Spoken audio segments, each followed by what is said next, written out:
I love that song. I love that song. Y'all in for a treat. I got another amazing activist to interview. Can you hear me? Yes, I can hear you. Awesome. Introduce yourself. Tell the people who you are and where you are calling from. Hey, how you doing, Bay Area? This is your girl, Macana Roxie, also known in the Bay as ShannonLacy, Miss Lacy 707. Hey. Percussionist and writer and producer. I'm out here calling y'all from Flint, Michigan. Okay. That's where I'm calling from, the Northeast. I heard that. I've been talking to you about the little movement you got going on out there. I really appreciate what you're doing and how you come in. You've always been working for the people. What brought you to Flint in the first place?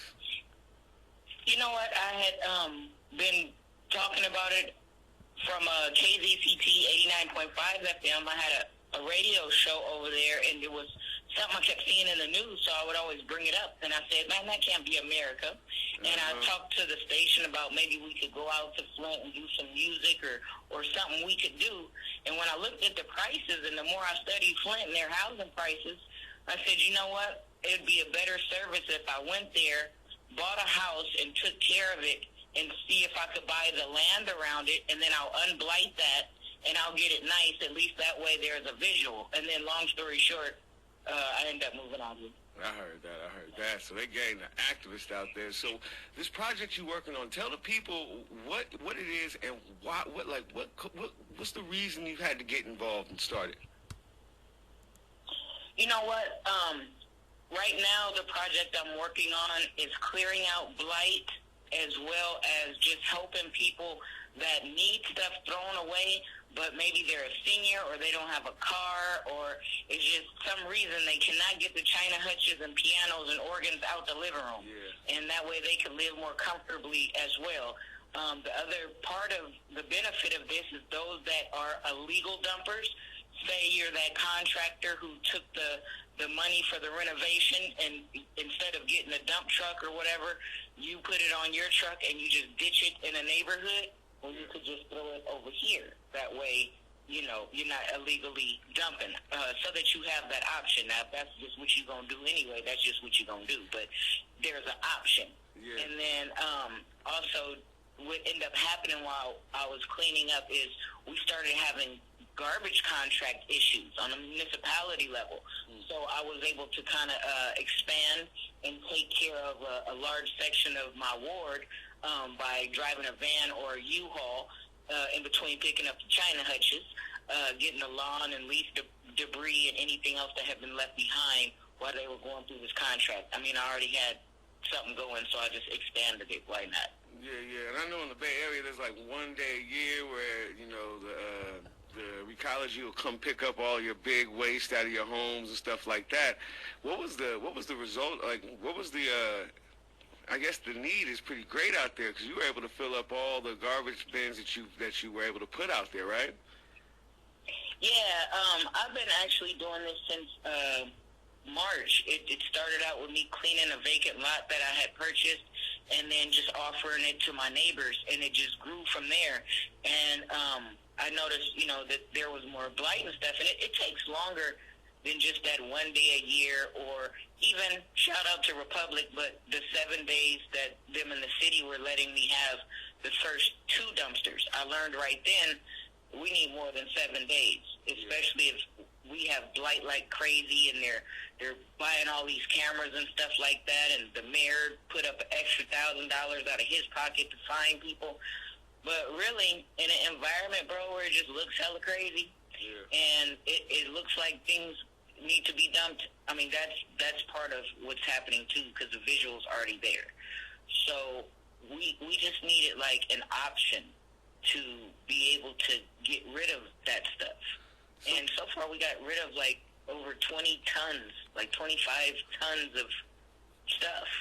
And this is stuff that's littered in the neighborhood, stuff that is, you know, are in people's houses that they don't want anymore, but didn't know how to get rid of it. It's a combination. It's a combination of the aforementioned. A lot of it is things that are in people's houses, porches, and yards that needed to come up out of there. The other part, like I said, are people that are supposed to be dumping at the dump site and paying. They're just keeping the money, or they don't really have the money to dump properly. Yeah.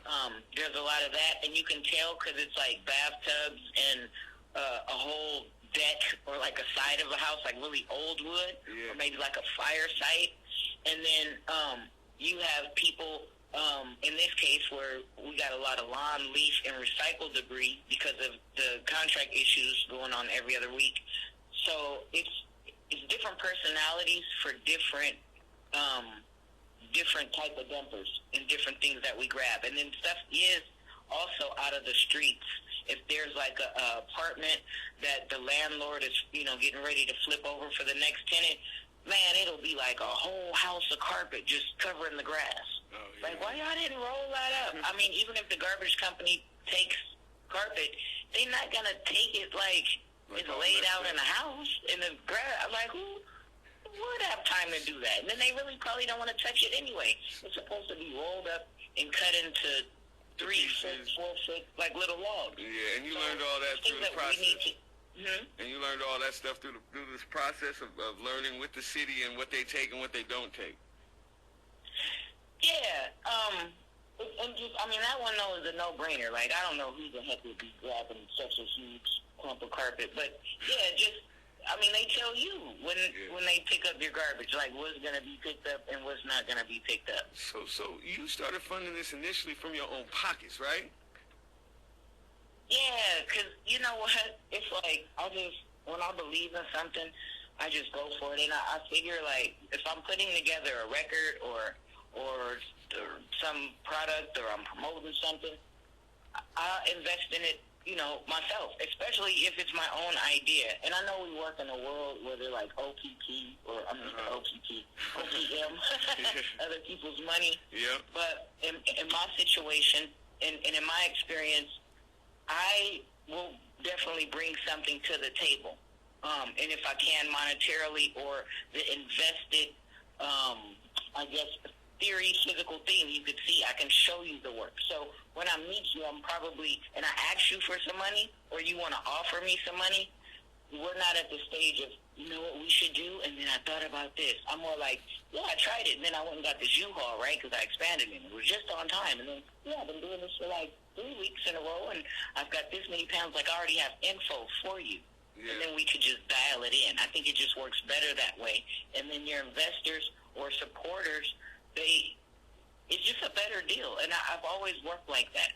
Word. It really helped me in music. Like, I didn't really just ask for stuff. I earned it as a musician. Yep. And sometimes I had to fight for stuff as a musician.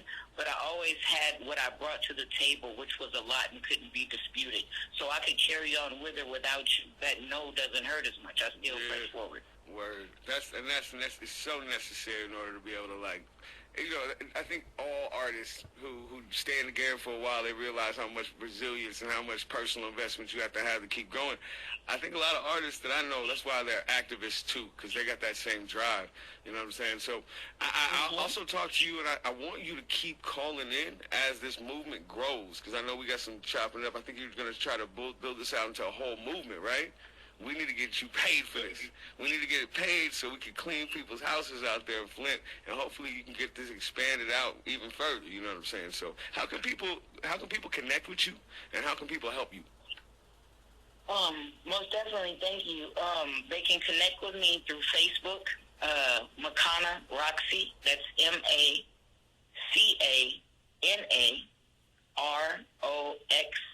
MACANAROXIE, and they could hit me off with a DM or something like that if they want to send me a cup of coffee or contribute or have questions as to how they want to get something going in their community. You know what I'm saying? Also hit me there, and I'll give you the information, how we could follow up on those things. I do have CashApp. It's the money symbol, Shannon, SHANNON, Lacy, LACY, and like I said, on Facebook, you can confirm it to make sure you got the right person, but it's probably me sitting there playing a set of drums in the picture. Well, right on. And, go ahead. Yeah, I'm really easy to reach out to and share ideas, and I'm hoping that people do utilize some of my ideas in their community, and then give me like a little testimony of how their thing went, so that we could grow a national village. Yeah, I heard that. Well, thank you for coming on for this. And again, I want you to keep tapping in with our audience and letting them know how your movement's growing. If you guys want to help Macana Roxie, help clean up some of the blight in Flint, Michigan, get some of the stuff out of these people's houses so they can open up their spaces, tap in with her, MACANAROXIE on Facebook. And yeah, tap in, support if you can, because this shouldn't just be coming out of your pockets. There's too many people that care about this, you know what I'm saying? That's what's up, and don't feel like your contribution, whatever you send, if you want to send something, is too small. I know some people will be like, I just want to be the hero and pay for the whole thing, but I got to wait.